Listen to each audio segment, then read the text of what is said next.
For ladies, you need to be able to know when the guy really loves you. Love is not a feeling.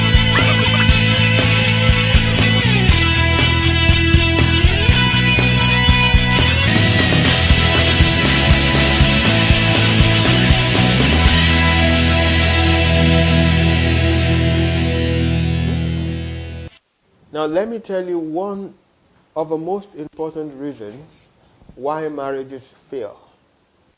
This is simply because people don't understand the fact that marriage is a covenant. What is a covenant? A covenant is an agreement or a contract.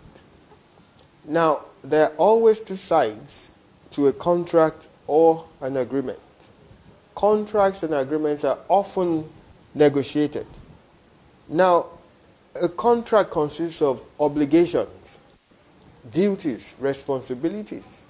So you want to know what part you have to play in a contract, and you have to sit down and agree as to what is convenient or comfortable for you before you enter into that agreement. I'll give you an example.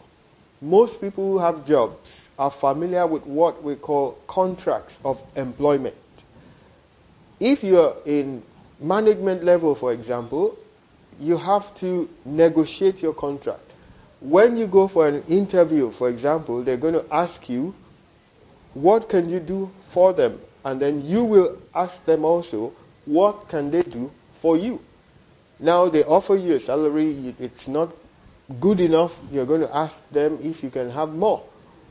They're going to ask you things about hours of work, leave,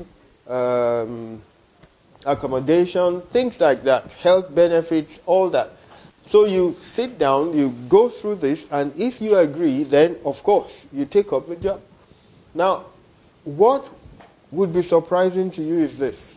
Most people who get married don't sit down to negotiate or agree on what I would call the terms of the marriage. Now, what I'm saying is this. Before getting married, it makes sense to get an agreement on things like how many kids you're going to have, your careers, your faith, get things like family responsibilities, family finance.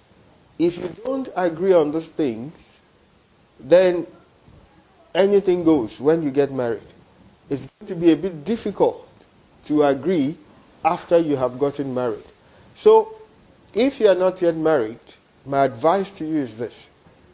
Sit down with whoever you want to get married to, negotiate your terms of marriage, and then you stand a better chance of making a success of your marriage. I hope you've learned something from that. Have a nice day. I'll see you.